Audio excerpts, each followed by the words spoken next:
Hi, my name is Sina and I'm a Berkeley student, and today I'm going to interview an entrepreneur. So, Christian, could you tell us your name, business, and role in it?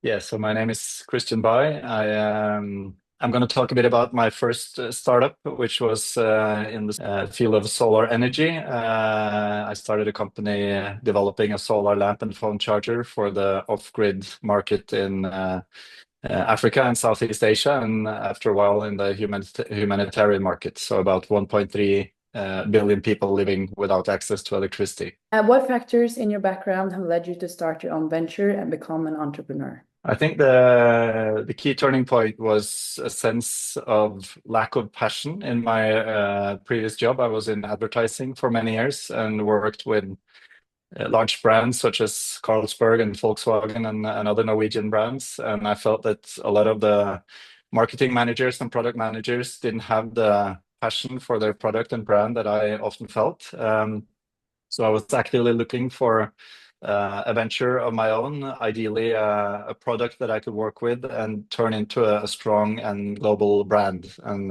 that was, yeah, a very strong driving force. Could you also describe the value proposition of your enterprise? This is the Sunbelt solar lamp, and we called it the Swiss Army knife of solar lamps. And it's because it's a very multifunctional device, very cleverly engineered. So it can serve as a well-functioning ceiling light from the roof. It can work as a reading lamp without blinding your eyes, and you can also pick out the whole unit and use it as a flashlight or around your neck, so you can work or study with both hands free.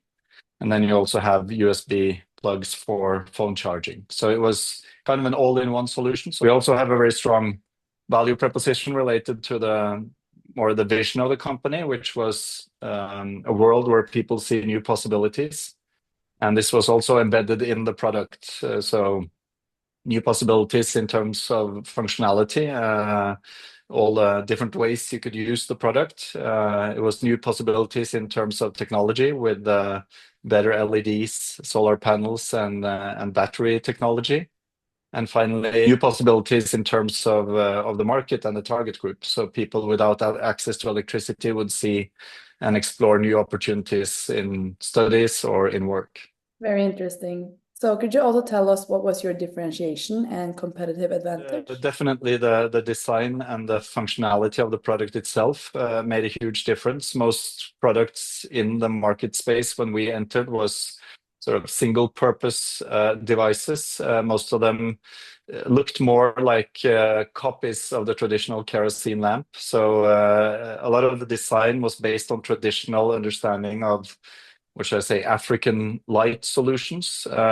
We came in with a totally different angle and said that if you can only have one lamp in your household, it needs to serve a lot of different purposes. And this caught on, and people easily understood the benefits of that. And yeah, then it was also, I think, our approach to the market, exploring different avenues to the market and prototyping different business models. Could you also tell us what was your business model and go-to-market strategy? Started off with a lot of ideas and as I said, sort of prototyped business models on the canvas.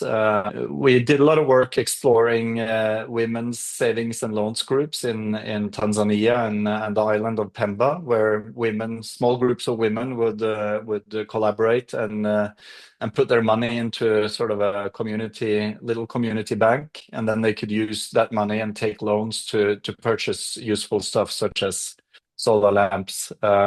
We did this in partnership with CARE, the NGO, but it turned out to be difficult because the volumes were small and the assets in these small groups were rather limited.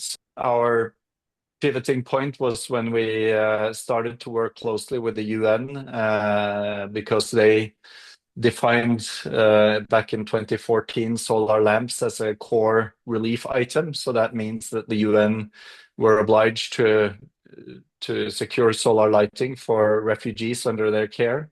And we were able to both get to know the UN, understand their technical specifications, and also to travel with them and demonstrate the product in the field. And after all that work, we were awarded a tender, a long-term agreement as a supplier of solar lamps to the UNHCR.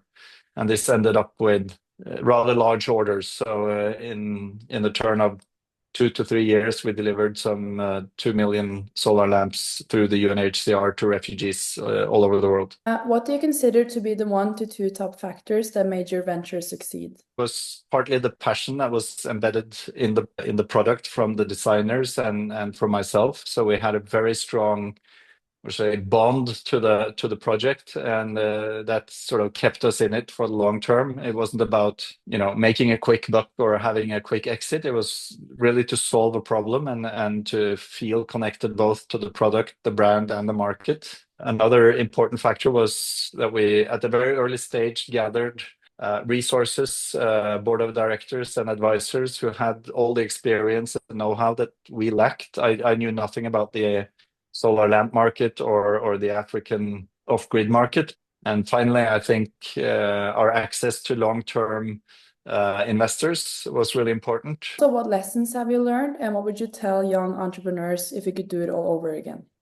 Well, certainly to follow your heart, what makes your heart sing. Get involved in things that really matter to you, because if not, you're not going to be able to hang in there when things get tough. Again, use your network, use your expanded network to solve problems that you haven't faced before on your own. A rather dear learning for me was that I recruited a new CEO to take my place after we got this big UN contract. And I hired a person that turned out to be not especially a good partner to me. So we had a conflict, and it ended up with me leaving the company because we were thinking totally different about how to develop the company further. And that was a very painful experience, but also an experience I think other entrepreneurs should be aware of the risk, and also to be very careful about how you recruit and make sure that you build a team that also allows you to do what you're best at. And lastly, what was the hardest thing about being an entrepreneur? I would say it was the constant insecurity. I mean, always being disappointed along the way, or to be well prepared to secure